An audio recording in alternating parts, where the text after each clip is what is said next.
આજકાલ ભાગદોડવાળી જિંદગીથી સ્ટ્રેસ અને આખો દિવસ કામ કરવાને લઈને શરીરમાં દુખાવો થવા લાગે છે। આ દુખાવાથી છુટકારો મેળવવા માટે આપણે દવાનો સહારો લઈએ છીએ, પરંતુ ક્યારેક એ દવાઓ ખૂબ જ ગરમ પડે છે।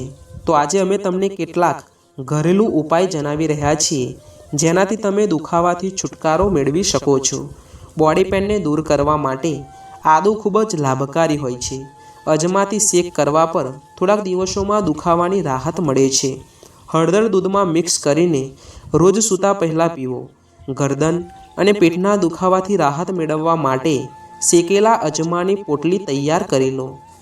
રાત્રે સૂતા પહેલાં આ પોટલી દ્વારા દુખાવાના સ્થાન પર શેક કરો। થોડાક જ દિવસમાં તમને દર્દથી છુટકારો મળી જશે। શું તમે શરીરના દુખાવા, પેટના દુખાવા કે માથાના દુખાવા માટે પેઇન કિલર લો છો? શું તમે અઠવાડિયામાં 1-2 વખત પેઇન કિલર્સ ખાઓ છો? જો હા, તો પેઇન કિલર્સ પર આધાર રાખવાનું બંધ કરો। આ દર્દ નિવારક દવાઓ બેશક દર્દમાં રાહત આપે છે, પરંતુ શરીર પર તેની આડઅસર પણ થોડા દિવસો પછી દેખાવા લાગે છે। તેઓ શરીરને અંદરથી પણ નુકસાન પહોંચાડે છે। નાની નાની શારીરિક પીડામાંથી રાહત મેળવવા માટે તમારે દવાઓને બદલે કુદરતી પેઇન કિલર લેવી જોઈએ। તમારા રસોડામાં દરરોજ ઘણી કુદરતી પીડા નિવારક હોય છે। પીડા રાહત માટે આદુ, લસણ, હળદર વગેરે જેવી ઘણી બધી પ્રાકૃતિક વસ્તુઓ છે, જે શરીરની નાની નાની સમસ્યાઓને દૂર કરવાની ક્ષમતા ધરાવે છે। આ વિડીયોમાં આપણે પ્રાકૃતિક પેઇન કિલર્સ વિશે જણાવીશું, તેથી તમને વિનંતી છે કે વિડીયોમાં અંત સુધી જોડાયેલા રહેજો। ઘરેલું ઉપાય કરવાથી ધીમે ધીમે દુખાવો ઓછો થાય છે અને તમને બીજા ઘણા સ્વાસ્થ્ય લાભો પણ આપી શકે છે। 2 ચમચી સરસવના તેલમાં લસણની 5 કળીઓને ગરમ કરી લો। તેલ ઠંડુ થયા પછી દુખાવાના સ્થાન પર મસાજ કરો। ચા બનાવતી વખતે 2 થી 3 લવિંગ સાથે નાખી દો। કાળા મરી અને થોડો આદુ વાટીને પણ સાથે નાખી દો। સાંજના સમયે આ ચાને પીવાથી આખા દિવસના થાકથી તમને રાહત મળશે। બોડી પેઇનને દૂર કરવા માટે આદુ ખૂબ લાભકારી હોય છે। આદુમાં એન્ટી ઇન્ફ્લેમેટરી ગુણ જોવા મળે છે। શરીરના દુખાવાને ઓછો કરવા માટે 1 કપ પાણીમાં 2 થી 3 ટુકડા પાણી ઉકાળો। ઠંડુ થયા પછી પાણીમાં મધ નાખીને તેને સવાર સાંજ પીવો। તેનાથી તમારા શરીરના દુખાવામાં ઘણી રાહત મળશે। હળદરમાં એન્ટીઓક્સિડન્ટ ગુણ જોવા મળે છે। 1 નાની ચમચી હળદરમાં દૂધમાં મિક્સ કરીને રોજ સૂતા પહેલાં પીવો। આખા દિવસનો થાક અને બદન દર્દમાં રાહત મેળવવાનો આ સૌથી જૂનો અને સારી રીત છે। મિત્રો, શરીરનો કોઈ પણ દુખાવો આ વિડીયોમાં જણાવેલ ઉપાય દ્વારા દૂર થઈ જશે। તો મિત્રો, આગળ વાત કરીએ તે પહેલાં તમને વિનંતી છે કે વિડીયોમાં અંત સુધી જોડાયેલા રહેજો તથા આપણી YouTube ચેનલને સબસ્ક્રાઈબ કરવાનું ભૂલતા નહીં। તો ચાલો મિત્રો, આગળ વાત કરીએ। નંબર 1, કોળાના બીજ ખાવાથી દુખાવામાં આરામ મળે છે। જો તમને માઇગ્રેનની સમસ્યા હોય અને ગમે ત્યારે દુખાવો થતો હોય, તો તમે કોળાના બીજ પણ ખાઈ શકો છો। તમારા ડૉક્ટરે તમને જે દવાઓ સૂચવી છે તે લેવાનું બંધ કરશો નહીં, કારણ કે તે માઇગ્રેનના લક્ષણોને શરૂ થતાં અટકાવે છે।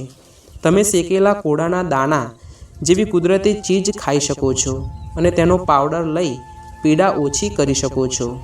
આ સિવાય ઓસ્ટિયોપોરોસિસ પણ પગમાં ખેંચાણની સમસ્યાને ઓછી કરવામાં મદદરૂપ સાબિત થઈ શકે છે।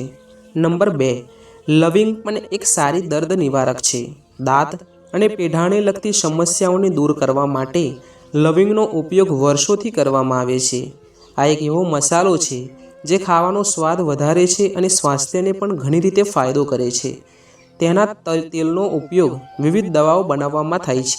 લવિંગ દાંત સડો, દુખાવો, પેઢામાં સોજાની સમસ્યાને દૂર કરે છે। દંત ચિકિત્સકો પણ દાંતના દુખાવા માટે લવિંગનું તેલ લગાવવાની ભલામણ કરે છે। લવિંગમાં રહેલું યુજેનોલ તત્વ કુદરતી પેઇનકિલર અને એન્ટીઓક્સિડન્ટ તરીકે પણ કામ કરે છે। નંબર 3, હળદર પીડાને દૂર કરે છે। હળદર એક કુદરતી એન્ટીબાયોટિક છે। તેમાં રહેલું મુખ્ય ઘટક કર્ક્યુમિન કુદરતી પેઇનકિલર છે। તે દરેક જૂના દુખાવાને મટાડવાની ક્ષમતા ધરાવે છે। હળદરના ગઠ્ઠાની સાથે તેના પાન પણ ફાયદાકારક છે। હાથ પગનો દુખાવો કે સંધિવા હોય તો હળદરનું સેવન કરો। સાંધાના દુખાવા પર હળદરની પેસ્ટ લગાવો। રાત્રે સૂતા પહેલાં હળદરનું ગરમ દૂધ પીવાથી સ્નાયુઓમાં ખેંચાણ, દુખાવો હોય તો પણ આરામ મળે છે। કાનમાં દુખાવો થતો હોય તો પણ હળદર દૂધ પી શકો છો. નંબર 4, દર્દથી છુટકારો મેળવવા માટે લસણ શ્રેષ્ઠ ઉપાય છે. લસણ માત્ર ભોજનનો સ્વાદ જ નથી વધારતો, પરંતુ શરીરનો દુખાવો, કાનનો દુખાવો, દાંતનો દુખાવો, પેટનો દુખાવો વગેરે પણ ઘટાડે છે. તેમાં એન્ટીબેક્ટેરિયલ અને પીડા રાહત ગુણધર્મો છે. તે સાંધાને કારણે થતા દુખાવામાં પણ રાહત આપે છે. સવારે ખાલી પેટ લસણની લવિંગ ચાવવાથી પેટનું સ્વાસ્થ્ય સારું રહે છે. નંબર 5, લાલ મરચું. પીડાથી છુટકારો મેળવો. અલબત્ત તમે બહુ મસાલેદાર નથી ખાતા, પરંતુ હળવા શારીરિક પીડાને દૂર કરવા માટે લાલ મરચાંનું સેવન ચોક્કસ કરો. તેમાં કેપ્સેસિનનું નામનું તત્વ હોય છે, જે દર્દને દૂર કરવાની ક્ષમતા ધરાવે છે. તે દવા કરતાં વધુ અસરકારક છે. લાલ મરચું સાંધાનો દુખાવો, સોજો અને ચેતના દુખાવાને ઘટાડી શકે છે. આટલું જ નહીં, માથાનો દુખાવો થાય ત્યારે લાલ મરચું ખાવું જોઈએ. નંબર 6, આદુ. કુદરતી પેનકિલર પણ છે. જ્યારે તમને શરીર કે માંસપેશીઓમાં દુખાવો થાય ત્યારે આદુનો રસ ખાઓ અથવા તેનો ટુકડો ચાવો. સ્નાયુઓમાં દુખાવો જકડાય કે સાંધામાં દુખાવો હોય ત્યારે પણ આદુ રાહત આપે છે.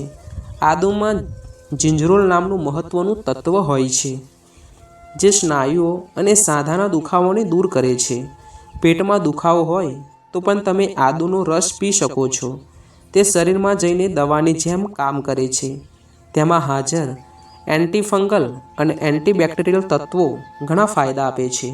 જો તમને પેટમાં દુખાવો થતો હોય તો આદુનો ટુકડો ગેસ પર શેકીને ખાવો જોઈએ. Number 7, peppermint. Best natural painkiller. ફુદીનામાં અનેક ઔષધીય ગુણો છે. જો પેટમાં દુખાવો થતો હોય તો તેના સેવનથી દુખાવો ઝડપથી ઓછો થાય છે. તેમાં રહેલા એન્ટીઓક્સિડન્ટ પાચન ક્રિયાને સુધારે છે. તેના 4-5 પાન ચાવવાથી પણ દાંતનો દુખાવો દૂર થાય છે. મિત્રો, અમે આશા રાખીએ છીએ કે તમને આ વિડીયો ખૂબ જ પસંદ આવી હશે. જો તમને આ વિડીયો પસંદ આવ્યો હોય તો વિડીયોને એક લાઇક અને શેર કરી દેજો. અને આપે હજુ સુધી આપણી યુટ્યુબ ચેનલને સબસ્ક્રાઈબ ના કરી હોય તો હમણાં જ સબસ્ક્રાઈબ કરી લેજો. મિત્રો, મળીશું હવે એક નવા વિડીયો સાથે. ત્યાં સુધી જય શ્રી કૃષ્ણ, જય શ્રી રામ, હર હર મહાદેવ.